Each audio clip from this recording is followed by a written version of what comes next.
नमस्कार दोस्तों, आपका स्वागत है हमारे चैनल कहानियां सुनो मेरी। प्रीति किचन में काम कर रही थी।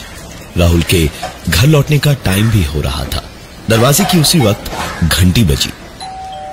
प्रीति ने दरवाजा खोला तो सामने राहुल सर पर हाथ फेरता हुआ खड़ा था।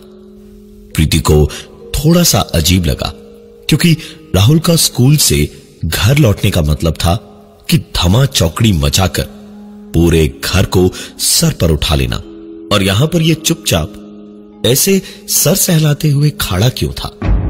अंदर आया तो प्रीति ने पूछा क्या हो गया उसे। रोज तो उछलता कूदता हुआ आता है, और आज अचानक ये आलम कैसे हुआ।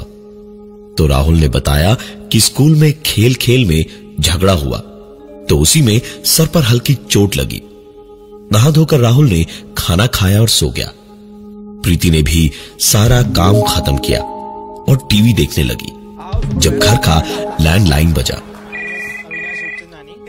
प्रीति ने जाकर फोन उठाया तो उधर से एक आवाज ने कहा, please please help me, please kill me, kill मी।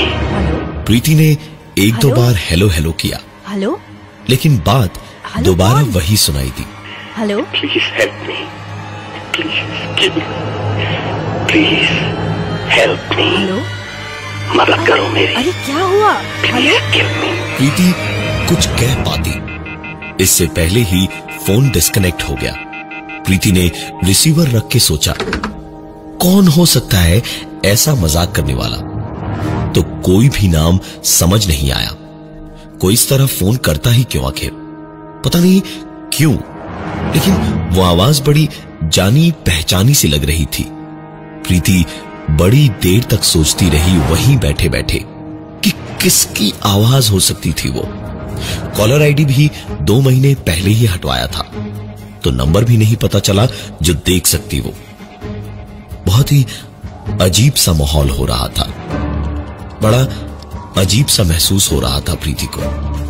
वो करती भी तो क्या, जाकर अपने कमरे में लेट गई। काफी देर तक उसके दिमाग में अजीब अजीब बातें चलती रही, और उसके बाद आखिरकार उसने सब भुलाकर कुछ देर सो लेना ही बेहतर समझा। आंख जरा ज्यादा देर को लग गई थी। सुरुचि को छोड़ने जब प्रीति की मां आई तो नानी से मां के पास आने की खुशी उस 2 साल की बच्ची के अंदर साफ झलक रही थी। छोटी सी सुरुचि पूरे घर में दौड़ती भागती इधर उधर खेलती रही। प्रीति ने भी रात के खाने की तैयारी कर ली, और जतिन के आने पर डिनर के वक्त एक बार राहुल के कमरे में झांका तो राहुल गहरी नींद में सो रहा था। उसे जगाकर खाने की बात कही तो उसने कहा कि अभी तबीयत ठीक नहीं है और खाने का दिल भी नहीं है, इसलिए प्रीति ने उसे सोने देना ही बेहतर समझा।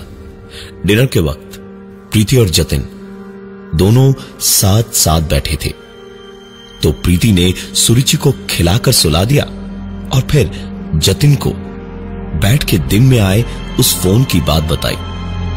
जतिन ने पूरी बात सुनी तो खुद ही कहा कि जरूर कोई मजाक कर रहा होगा और कॉलर आईडी दोबारा 1-2 दिन में लगवा देगा। दोबारा फोन आएगा तो हम पुलिस में रिपोर्ट कर देंगे। प्रीति को भी जतिन की बात से हिम्मत मिली तो चैन से उसे नींद आई। रात को सवेरे उठते ही प्रीति ने घड़ी देखी तो 15 मिनट देर से उठी थी। राहुल को जगा के नहाने भेजने में भी आधा घंटा लग जाना था। प्रीति भागी भागी राहुल के कमरे में पहुंची और उसे जगाने की कोशिश करने लगी, लेकिन राहुल नहीं जागा, क्योंकि राहुल मर चुका था। सर पर चोट लगने की वजह से उसे ब्रेन हैमरेज हो गया था, और खून का दौरा रुक जाने से उसकी देर रात मौत हो गई। पूरे घर में मातम का माहौल था। 14 साल का बेटा किसी का भी अचानक दुनिया से चल बसे तो और क्या हो सकता है।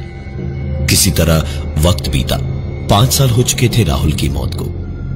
धीरे धीरे कैसे जख्म भर रहे थे यह समझना सिर्फ उन्हीं के बस का था जो कि इस दौर से गुजर रहे थे। किसी तरह खुद को संभालकर प्रीति और जतिन अपनी जिंदगी बिता रहे थे, जब एक दिन दोपहर के वक्त पुरानी बातों को याद करते करते आंखों से बहते हुए 2-4 आंसू पहुंचे ही थे प्रीति ने जाकर फोन उठाया तो दूसरी ओर से एक जानी पहचानी आवाज आई। प्लीज हेल्प मी, मदद करो मेरी, प्लीज किल मी। प्रीति के हाथ से रिसीवर छूट गया। निगाहें तुरंत चारों ओर घर में घूमने लगी। तुरंत भागकर सुरुचि के कमरे में प्रीति उसके पास ही रही। एक पल को भी सुरुचि को अपने से दूर नहीं होने दिया प्रीति ने। सारा वक्त उसे साथ में लिए ही रही। रात का खाना बनाते वक्त भी बार बार उसी पे नजर थी। आज जतिन ऑफिस से थोड़ा जल्दी लौटा था। प्रमोशन हुआ था, बहुत ही अच्छे मूड में था। पुराने गम थोड़े थोड़े सह गए थे दिल को। प्रीति ने एक बार को सोचा कि बता दे उसे, लेकिन फिर सोचा कि आज 5 साल बाद कहीं जाकर जरा सी खुशी दिख रही है चेहरे पर, लिहाजा प्रीति ने कुछ नहीं बताया जतिन को। खाना खाकर दोनों सो गए तो 5 साल पहले वाली रात बार बार प्रीति को परेशान किए जा रही थी। प्रीति बुरी तरह पसीने से तर-बतर थी। सांस भी लेने में तकलीफ हो रही थी। लेटे लेटे कभी इधर करवट बदलती तो कभी उधर, पर नींद उसकी आंखों में थी ही नहीं। बस दिल ही दिल में एक ही दुआ थी कि रात बीत जाए और सब कुछ ठीक रहे, एक खरोच तक ना आए किसी को, और अगर कुछ होना ही हो तो वो खुद मर जाए, लेकिन इन दोनों को कुछ ना हो। प्रीति ऐसी बातें सोच ही रही थी जब दरवाजे पर बड़ी अजीब सी एक खटखटाने की आवाज हुई।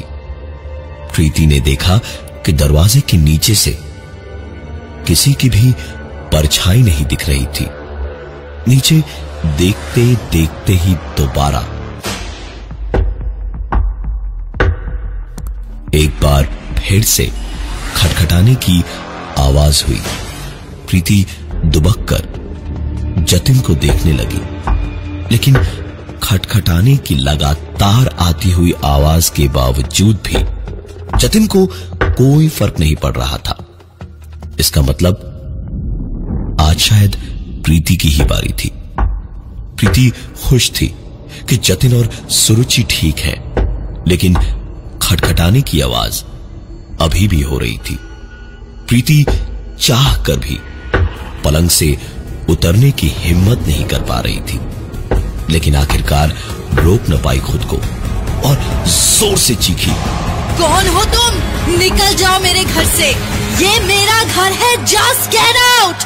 प्रीति का बस इतना कहना था कि खटखटाने की आवाज पूरी तरह से बंद हो गई। प्रीति को न जाने कब नींद आई और वो सोने चली गई। नींद भी उसे काफी अच्छी आई, क्योंकि बला तो टल ही गई थी। सवेरे प्रीति उठी तो काफी खुश थी। जतिन बगल में आराम से सो रहा था और वो खुद भी ठीक थी। चाय बनाने को किचन में जाने को दरवाजा खोला तो प्रीति की चीख निकल गई, क्योंकि सामने सुरुचि की लाश पड़ी थी। शायद वही थी जो रात भर दरवाजे पर मदद के लिए खटखटा रही थी। इस उम्र में इतने बड़े बड़े पहाड़ टूट पड़े थे प्रीति और जतिन पर कि 35 के भी नहीं हुए थे और 45 जैसी शक्ल हो गई थी। दोनों बच्चे एक के बाद एक अचानक ऐसे चल बसेंगे, यह सोचना ही नामुमकिन था किसी के लिए भी। प्रीति ने सबसे पहले घर का लैंडफोन कनेक्शन हटवाया। जतिन ज्यादातर वक्त ऑफिस में ही बिताता और प्रीति घर में ही खुद को कैद करके रखती। जतिन कभी कभार ऐसी हालत में प्रीति को देखता तो खुद को रोक नहीं पाता और कहता कहीं बाहर चलने को, घूमने को। लेकिन दोनों बच्चों को खोकर प्रीति ने अपनी जिंदगी को ही एक नासूर बना लिया था। एक दिन जब प्रीति थोड़ा बेहतर थी, जतिन के लिए उसका पसंदीदा खाना बना रही थी, तो उसकी एक पुरानी सहेली उससे मिलने आई। दोनों बैठे बैठे बातें कर रहे थे जब उसकी सहेली का फोन बजा। फोन उठाकर उसने 1 सेकंड में बात सुनते ही कहा, ये ले प्रीति, तेरे लिए है। प्रीति सोच में पड़ गई थी कि उसकी सहेली, जिसे वो इतने सालों बाद मिल रही थी, उसके मोबाइल पर प्रीति के लिए कौन फोन कर सकता है। और इसी सोच में उसने फोन लेकर कानों से लगाया तो प्रीति के कानों में एक बार फिर से जैसे तेजाब डाल दिया हो किसी ने, क्योंकि फोन कानों से लगाते ही उसे वही आवाज सुनाई दी, please help me, please kill मी, मदद करो मेरी, मार दो मुझे। प्रीति सब कुछ खो चुकी थी, अब खोने को सिर्फ जतिन बचा था। उसने तुरंत पहले तो अपनी सहेली को बहाना करके निकाला और फिर जतिन को फोन लगाया और जतिन के उठाते ही फिल्म देखने जाने की जिद करने लगी। जतिन ने भी आखिरकार बात मान ली और उसे तैयार होकर ऑफिस पहुंचने को कहा, जहां से दोनों साथ साथ जाते। प्रीति ने तुरंत कपड़े बदले और निकल पड़ी जतिन के ऑफिस। फिल्म तो बहाना था, बस आज का पूरा दिन उसे जतिन के साथ बिताना था। दोनों पिक्चर देखने पहुंचे तो जतिन टिकट की लाइन में खड़ा हुआ और प्रीति वॉशरूम गई। वॉशरूम से प्रीति के निकलने के ठीक पहले जब वो अपने कपड़े ठीक कर रही थी तो एक आवाज हुई और उसने कहा, please help me, please kill मी, मदद करो, मार दो मुझे। प्रीति एक पल को वहीं बर्फ की तरह जम गई, लेकिन अचानक जैसे होश आया तो तुरंत एक झटके से दरवाजा खोलकर देखा, लेकिन बाहर कोई नहीं था। प्रीति को सुकून भरी एक सांस आई कि ये शायद इतने सालों की घुटन थी जिसकी वजह से उसे वहम हो रहा था। फिल्म देखकर प्रीति और जतिन घर की ओर लौट रहे थे तो प्रीति काफी खुश थी कि बस अब कुछ ही देर और बाकी थे दिन बीतने में और सब कुछ ठीक होने में। जब घर के गेट से घुसते वक्त अचानक पता नहीं कहां से एक ट्रक डिसबैलेंस होकर आई और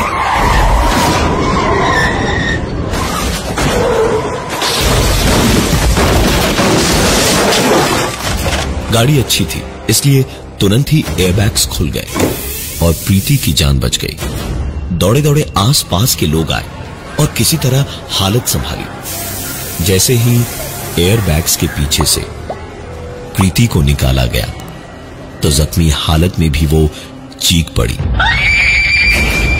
क्योंकि प्रीति के एयरबैग ने उसकी तो जान बचा ली थी, लेकिन जतिन का एयरबैग खुला ही नहीं और जतिन की भी मौत हो चुकी थी।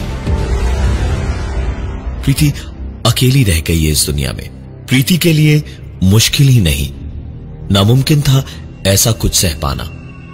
एक मिडिल क्लास परिवार की सीधी साधी लड़की प्रीति, जिसके बच्चे पति सब के सब ऐसे अजीबोगरीब वाकये के बाद चल बसे हो, तो उस पर क्या बीतेगी ये सोच समझ पाना किसी के लिए भी बहुत ज्यादा मुश्किल नहीं होगा।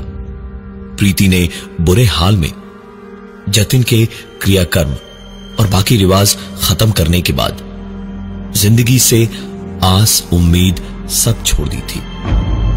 एक रात की बात है जब तकरीबन 2 बजे प्रीति अपनी नाइट ड्रेस में ही घर से बाहर निकली और रात के अंधेरे में हर डर को दुत्कारती हुई चुपचाप चलती गई और आखिरकार आखिरकार पुराने पुल पर पहुंची, जहां पहुंचकर बिना इधर उधर देखे, बिना कुछ सोचे समझे प्रीति ने नीचे बरसात में उफनती नदी में छलांग मार दी। लेकिन ऐसे वक्त में भी एक दो नाव वाले थे जो जिंदगी की गुजर बसर को मछलियां पकड़ने पानी में उतरे थे। उन्होंने प्रीति को बचा लिया। कोई केस नहीं हुआ और किसी को पता भी नहीं चला। लेकिन प्रीति कहां रुकने वाली थी? उसने तो मरने की ठान रखी थी। कुछ दिन के बाद जब किसी का भी ध्यान उसकी ओर नहीं था, तो प्रीति दौड़ती हुई जाकर 3 किलोमीटर दूर हाईवे के बीचों बीच तेजी से चलती भारी भरकम गाड़ियों के साथ आंख में चौली खेलने लगी। किस्मत थी प्रीति की जो उसे ऐसी पक्की मौत से भी बचा लाई।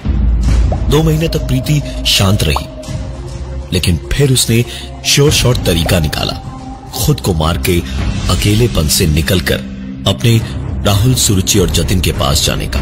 पूरे के पूरे घर में हर एक लाइट या पंखे का स्विच बंद कर दिया उसने। गैस का नॉब ऑन किया और एक ब्लेड हाथ में लेकर बैठ गई कि पहले अपनी कलाई काटेगी और फिर लाइट का स्विच ऑन कर देगी तो पूरे का पूरा घर ही तहस नहस हो जाएगा। और अंधेरे में बैठे बैठे प्रीति जैसे ही अपनी कलाई काटने जा रही थी, तभी पता नहीं कहां से 2-3 चूहे उसके ऊपर आकर गिरे और ब्लेड हाथ से गिर गया। लेकिन गैस तो ऑन ही था। प्रीति ने भागकर एक के बाद एक 5-6 स्विचेस ऑन की, लेकिन कुछ नहीं हुआ क्योंकि लाइट तो थी ही नहीं। प्रीति भागी और माचिस उठाकर तीलियां घिसती गई, लेकिन माचिस जली नहीं। और सबसे बड़ी बात यह थी, जैसे ही एक माचिस की तीली जली भी आग नहीं लगी, धमाका नहीं हुआ। दौड़कर प्रीति किचन में गैस के पास पहुंची तो अपने किस्मत का ठीकरा किस पर फोड़े ये समझ नहीं आ रहा था, क्योंकि गैस पूरी तरह से खत्म हो चुकी थी। इसके बाद कभी भी प्रीति ने खुदकुशी करने की कोशिश नहीं की।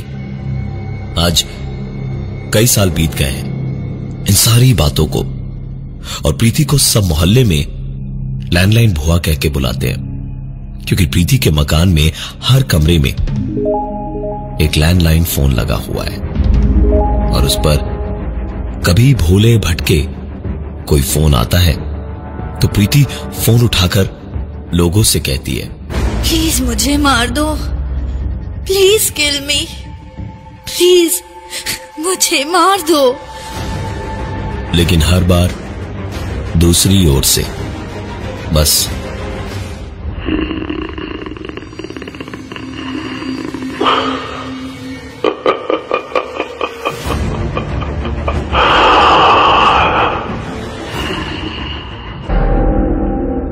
प्रीति अपनी मौत का उस एक फोन का इंतजार कर तो रही है, लेकिन आज तक वो फोन दोबारा नहीं आया।